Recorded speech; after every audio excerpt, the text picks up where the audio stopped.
Hello नमस्कार, काद्यांश cooking में आपका स्वागत है। आज मैं बहुत ही ज़रूरी किचन के एसेंशियल्स जो मेरे काम आते हैं कुछ, वो मैं आज आपके साथ में शेयर कर रही हूँ। उम्मीद करती हूँ आज की वीडियो आप लोगों के लिए हेल्पफुल रहेगी, तो वीडियो को अंत तक ज़रूर से देखिएगा। तो चलिए स्टार्ट करते हैं। सबसे पहले वाला जो मेरा किचन एसेंशियल है जो बहुत ज़रूरी है वो है ये कास्ट आयरन का डोसा तवा। और लगभग 1.5 साल हो चुके हैं इस तवे को यूज़ करते हुए, और ये बहुत ही अच्छे से काम करता है, नॉन स्टिक की तरह काम करता है। तो ये एकदम केमिकल फ्री होता है। अगर आप भी डोसा तवा ख़रीदना चाहते हैं तो ये वाला ज़रूर से ले लीजिएगा, क्योंकि कास्ट आयरन केमिकल फ्री होता है और इसमें जो खाना बनता है वो हमारी हेल्थ के लिए बहुत ही अच्छा होता है। तो पहला डोसा या चीला भी आप इस पे बना सकते हैं, या पैनकेक अगर आप बना रहे हैं तो वो भी आप इस पे बना सकते हैं। तो जो पहला डोसा होता है वो बस आपका थोड़ा सा अच्छा नहीं बनेगा, फर्स्ट वाला डोसा। और उसके बाद में आप जितने भी डोसे इस पे बनाएंगे वो एकदम ज़बरदस्त तरीके से, जैसे आप नॉन स्टिक पे बना रहे हैं उसी तरीके से बन करके तैयार हो जाएंगे। तो इस तरीके से ये जो तवा होता है ये बहुत ही जेन्युइन और ऑथेंटिक है, और इसके जो रिज़ल्ट्स मिले हैं आज तक मुझे वो बहुत ही अच्छे मिले हैं। और बस आपको टाइम टाइम पे सीज़न करते रहना है अपने कास्ट आयरन को, और इसकी लो मेंटेनेंस होती है। साथ ही साथ ये हमारी हेल्थ के लिए भी बहुत ही अच्छा होता है। तो पहला डोसा आप देख सकते हैं क्रिस्पी तो बना है, लेकिन इसके साइड्स में ये क्रैक्स आ गया है। आप इस डोसे पे पराठा, पैनकेक, चीला, डोसा कुछ भी बना सकते हैं। जो भी आप अपने नॉर्मल तवे पे बनाते हैं बस वही आप इस पे भी बना सकते हैं। तो आज की वीडियो में जो मैं प्रोडक्ट्स यूज़ कर रही हूँ उनकी लिंक मैं नीचे डिस्क्रिप्शन में शेयर कर दूँगी। अगर आप ख़रीदना चाहते हैं तो आप ज़रूर से चेक कर सकते हैं। अमेज़ॉन पे इजीली अवेलेबल है, या फिर आप लोकल मार्केट से भी ख़रीद सकते हैं। तो जो दूसरा डोसा बना रही हूँ वो आप देख सकते हैं, इतना परफेक्ट तो नहीं बना, लेकिन फिर भी ये आसानी से इस तवे पे से उतर जाएगा। तो ये आप देख सकते हैं, ये बनता बहुत ही क्रिस्पी है डोसा, एकदम पतला मैंने डाला था। और ये आप देख सकते हैं बहुत ही क्रंची बना है। और पहला डोसा हमेशा थोड़ा साइड से क्रैक हो जाता है, लेकिन आप इसे खा सकते हैं, फेंकने के लिए नहीं होता है। तो ये आप देख सकते हैं बहुत ही पतला और बहुत ही अच्छा क्रिस्प सा हमारा डोसा तैयार हुआ है। और जो दूसरा डोसा मैं डाल दिया था बैटर मैंने अपने पैन पे, तो वो मैं भी आपको उतार करके दिखाती हूँ। ये भी बहुत ही इजीली इस पैन को छोड़ रहा है, कहीं पे भी बैटर चिपका नहीं है। तो ये आप देख सकते हैं, जैसे आप नॉनस्टिक तवे पे इसे बनाते हैं सेम उसी तरीके से इस पे भी आपका डोसा तैयार हो जाता है। तो ये आयरन का एक तरीके से नेचुरल सोर्स है जो आपकी बॉडी में आप इस तरीके से ले सकते हैं। और ये भी बहुत ही अच्छा क्रिस्प सा तैयार हो चुका है। ये मैं भी आपको उतार करके दिखा देती हूँ। तो ये आप देख सकते हैं कितने अच्छा सा ये इसमें जालियाँ बनी हैं, और जैसा होटल में बनता है सेम इसी तरीके से आप घर पे भी बना सकते हैं। तो अब देख लेते हैं सेकंड एसेंशियल कौन सा है। अब मैं बताने वाली हूँ आपको एक इलेक्ट्रिक ब्लेंडर, और ये मैं ऑरपैट का यूज़ करती हूँ, और इसे भी यूज़ करते हुए लगभग साल भर हो चुका है। पहले भी मेरे पास था जो लगभग 8 से 10 साल चला था। अब ये मैंने दूसरा ख़रीदा है, और इसके साथ में मग भी आता है, पहले भी आता था अभी भी आता है। तो आप इजीली मेजर करके अपनी चीज़ों को यूज़ कर सकते हैं, डाल सकते हैं। यहाँ पर एक बटन होता है जिसे आप प्रेस करेंगे, हैंड ब्लेंडर काम करना शुरू कर देगा। और ये आप इससे आप लस्सी बना सकते हैं, या फिर मक्खन अगर आपको निकालना है मलाई से तो वो आप कर सकते हैं। मैं आजकल इसे सूप बनाने के लिए यूज़ करती हूँ, तो ये भी आप इस तरीके से कर सकते हैं। बहुत ही ईजी हो जाता है। ये सारी चीज़ें अगर हमारे घर पे होती हैं हमारे किचन में तो टाइम काफ़ी बच जाता है, आपकी मेहनत काफ़ी बच जाती है। और ये देखिए, तो टमाटर और गाजर का सूप मैं बना रही हूँ, और बस आपको बटन दबा है और ये सूप कुछ ही सेकंड्स के अंदर तैयार। तो अगर आप भी मेरी तरह इस तरीके से घर पे सूप बनाते हैं तो आपको पता होगा मिक्सी के जार में जब हम इसे डाल करके पीसते हैं तो पूरा जो ये सारी चीज़ें हैं एकदम ठंडी हो जाए तभी हमें पीसना होता है, नहीं तो ये स्पिल हो जाता है।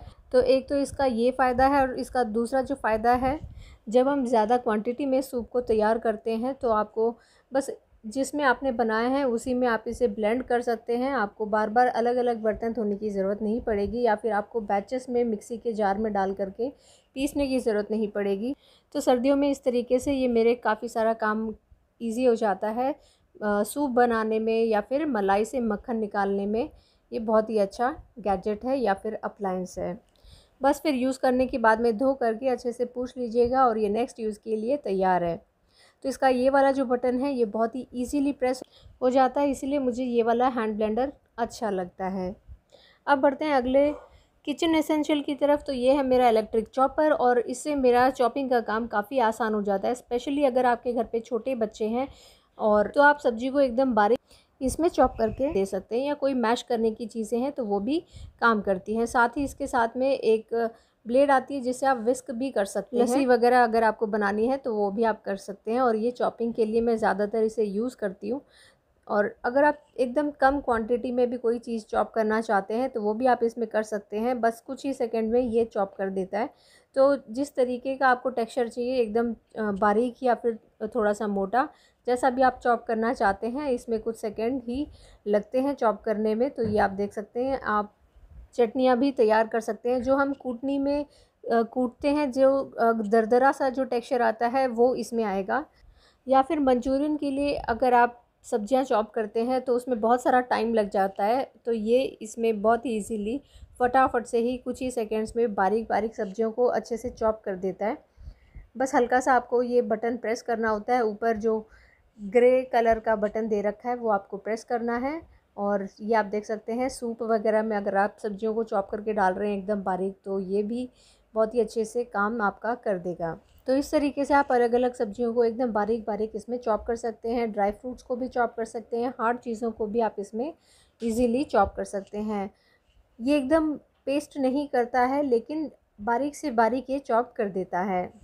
तो पहले मेरे पास मैनुअल चॉपर था, लेकिन उसकी डोरी टूट जाया करती, तो इसीलिए फिर मैंने ये इलेक्ट्रिक चॉपर ले लिया, और ये इससे मेरा काम आसान हो जाता है। तो बस यही कुछ जो एसेंशियल्स मेरे पास रखे हैं वही मैं आप लोगों के साथ में शेयर कर रही हूँ।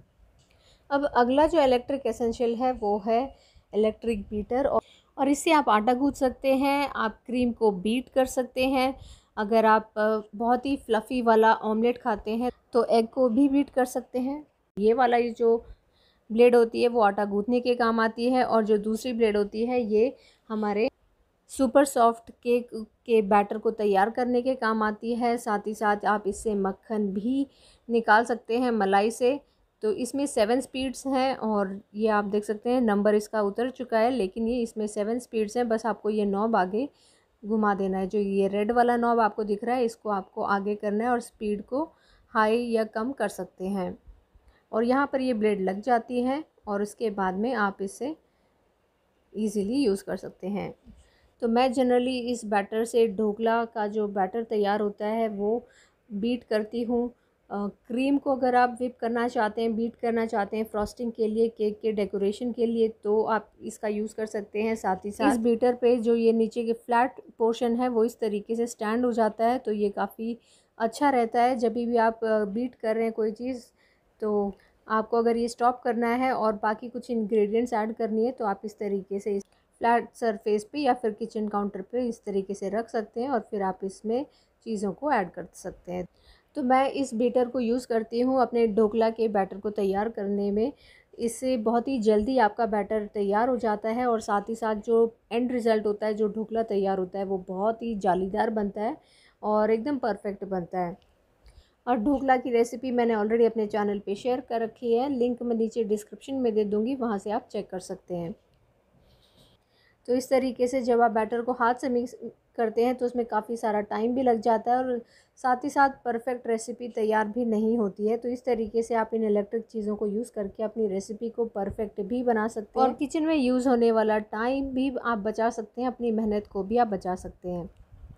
तो इस तरीके से आप इस बीटर को यूज़ करके अपने ढोकला, केक, या फिर आप अपने केक के लिए फ्रॉस्टिंग तैयार करना चाहते हैं, या फिर मलाई से मक्खन निकालना चाहते हैं, तो ये सारे काम बहुत ही आसान हो जाते हैं। मैं भी आपको दिखा रही हूँ मलाई से किस तरीके से बहुत ही आसानी के साथ, सर्दियों में क्योंकि बहुत ज़्यादा टाइम लग जाता है मलाई से मक्खन निकालने में, और यहाँ पर सिर्फ 2 मिनट के अंदर मैं आपको दिखाने वाली हूँ।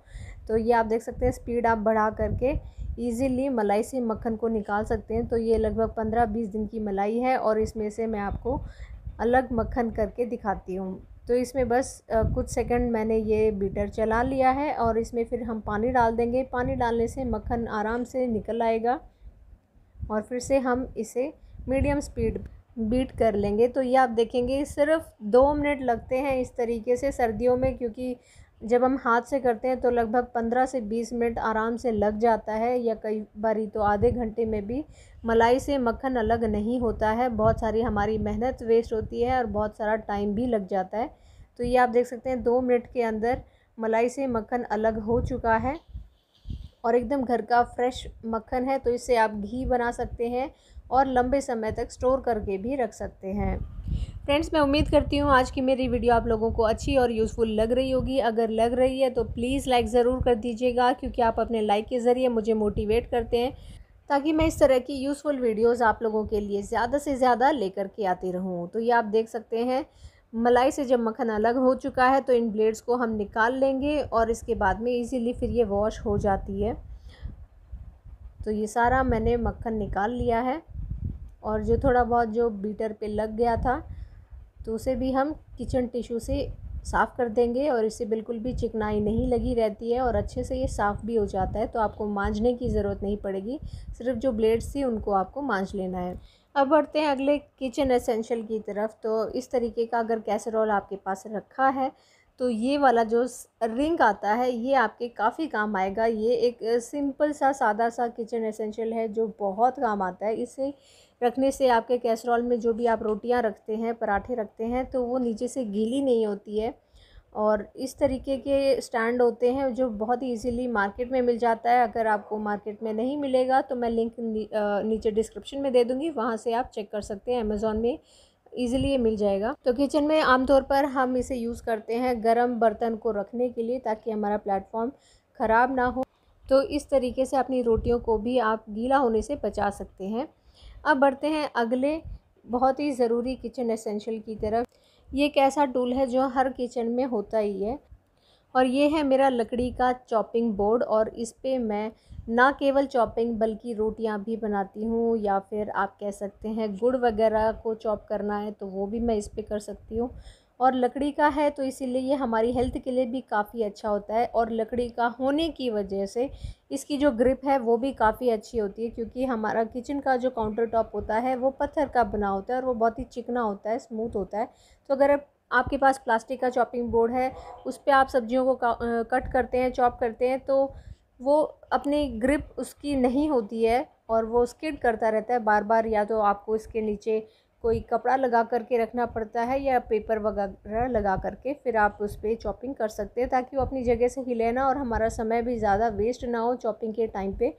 तो लकड़ी का चॉपिंग बोर्ड होने का फ़ायदा ये है, ये हमारी हेल्थ के लिए अच्छा है। अगर आप चॉपिंग करते समय अगर कुछ लकड़ी का पीस भी अगर हमारे खाने में मिक्स हो रहा है तो उसमें कोई प्रॉब्लम नहीं होती है। वही प्लास्टिक अगर चॉप करते समय थोड़ा जो छोटे छोटे पीस उसके हमारे खाने में मिक्स होते हैं तो वो हमारी हेल्थ के लिए बिल्कुल भी अच्छा नहीं होता है। साथ ही साथ आप इसे अपनी रोटी, पराठे, पूरी वगैरह बनाने के लिए भी आप इसे यूज़ कर सकते हैं। ये अपनी जगह से बिल्कुल भी नहीं हिलता है और आपको इसके नीचे कोई चीज़ लगाने की ज़रूरत नहीं पड़ती। जितना ज़ोर भी लगाएंगे तो भी ये अपनी जगह से हिलता नहीं है। ये बहुत ही बेस्ट चीज़ है। साथ ही साथ ये हमारी हेल्थ के लिए भी बहुत ही अच्छा है। तो इसीलिए ये वाला जो चॉपिंग बोर्ड है ये मेरे किचन का एक बहुत ही एसेंशियल हिस्सा है। और ये साइज़ में भी अच्छा बड़ा है, तो आप इसमें बड़े साइज़ की रोटियां भी आसानी के साथ में बना सकते हैं। तो ये आप देख सकते हैं नीचे मैंने कुछ भी नहीं रखा है और ये इसकी ग्रिप बहुत अच्छी होती है। और अगर आप भी अपने किचन टूल्स को मेरी तरह यूज़ करते हैं तो नीचे कमेंट सेक्शन में ज़रूर बताइएगा। और अगर वीडियो आपको यूज़फुल लग रहा है तो इसे अपने फैमिली और फ्रेंड्स में ज़रूर से शेयर कीजिएगा, ताकि ये कुछ टिप्स या ये कुछ हैक्स या ये कुछ एसेंशियल्स उनके भी काम आ सकें। तो ये आप देख सकते हैं मेरे पास पत्थर का भी चकला है, लेकिन इसकी जो ग्रिप होती है वो बिल्कुल भी अच्छी नहीं होती है और मुझे इसके नीचे फिर या तो कोई किचन टॉवल लगा करके ही बेलना होता है। अगर डायरेक्ट ही अगर हम बेलेंगे तो ये अच्छे से नहीं बेलता है, क्योंकि अपनी जगह से स्किड करता रहता है और इसे बार बार फिर या हम पकड़ें या फिर इसके नीचे कोई किचन टॉवल को लगाएं तभी ये काम करता है। और ये इतना बड़ा भी नहीं है, तो इसीलिए मेरे हिसाब से मेरे किचन का जो इससे ज़्यादा एसेंशियल चीज़ है वो है मेरा चॉपिंग बोर्ड। और वुडन चॉपिंग बोर्ड पे एक और फ़ायदा है कि आपको सूखा आटा ज़्यादा लगाने की ज़रूरत नहीं पड़ती। ये जो पलोथन हम लगाते हैं बेलते समय वो बहुत कम लगता है। और आप देख सकते हैं पत्थर वाले जो चकले, मार्बल वाले जो चकले पे हमें थोड़ा सा ज़्यादा डस्ट करना पड़ता है इस पलोथन को और फिर हम इसे बेल सकते हैं। अब जो अगला मेरा बहुत ही ज़रूरी किचन टूल है वो है इस तरीके का ग्रिल रैक, और इसके भी मल्टीपर्पज़ है। इसके भी आप बहुत सारे काम कर सकते हैं। रोटियां जब गर्म होती हैं सिकते ही तुरंत आप इस पे रख देंगे तो वो ठंडी होती रहेगी, नीचे से वो गीली नहीं होगी। और साथ ही साथ ये रैक काफ़ी बड़ा है, तो आप इस पे बैंगन का भरता अगर तैयार करने वाले हैं तो बड़े बड़े साइज़ के बैंगन इस पे आराम से आ जाएंगे।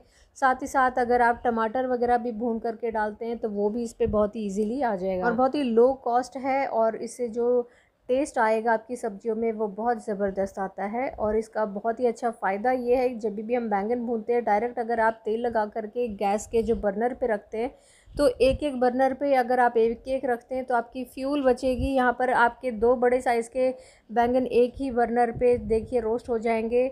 आपकी फ्यूल भी बचेगी, साथ ही साथ समय भी बचेगा क्योंकि आपको बार बार संभालने की ज़रूरत नहीं पड़ेगी। और इसका एक और जो फ़ायदा है वो ये कि जो ये ऑयल निकलता है बैंगन में से वो साइड्स में निकलेगा, बर्नर के होल्स को ब्लॉक नहीं करेगा, सीधा बर्नर पे नहीं निकलेगा। तो ये आप देख सकते हैं, इसको आप इजीली क्लीन कर सकते हैं। लेकिन अगर बर्नर पे जहाँ से फ्लेम आती है उस पर अगर ये ऑयल निकलता है तो हमें होल्स को साफ़ करने के लिए फिर सुई का यूज़ करना पड़ता है ताकि ब्लॉक होल्स को फिर हम साफ़ कर सकें, ताकि उसमें से फ्लेम फिर अच्छे से आ सके। तो फ्रेंड्स, ये थी मेरी आज की वीडियो। उम्मीद करती हूँ आप लोगों को अच्छी और यूज़फुल ज़रूर से लगी होगी। अगर वीडियो थोड़ी सी भी अच्छी या यूज़फुल लगी है तो प्लीज़ लाइक ज़रूर कर दीजिएगा, और ज़्यादा से ज़्यादा इस वीडियो को शेयर कीजिएगा अपने फैमिली और फ्रेंड्स में, ताकि ये कुछ यूज़फुल हैक्स या यूज़फुल टूल्स उनके भी काम आ सके, उनका भी किचन का काम आसान और बेहतर बन सके। आज की वीडियो में आपको सबसे अच्छा और बेस्ट वाला किचन टूल कौन सा लगा नीचे कमेंट सेक्शन में ज़रूर से बताइएगा। और हाँ, लाइक नहीं किया है तो प्लीज़ लाइक ज़रूर कर दीजिएगा। मेरे चैनल पे नए हैं तो सब्सक्राइब कर लीजिएगा ताकि आगे की आने वाली सभी वीडियोस की अपडेट्स आपके फ़ोन पे सबसे पहले पहुँचे। और फैमिली और फ्रेंड्स में इस वीडियो को ज़रूर से शेयर करें। Thank you for watching, stay connected.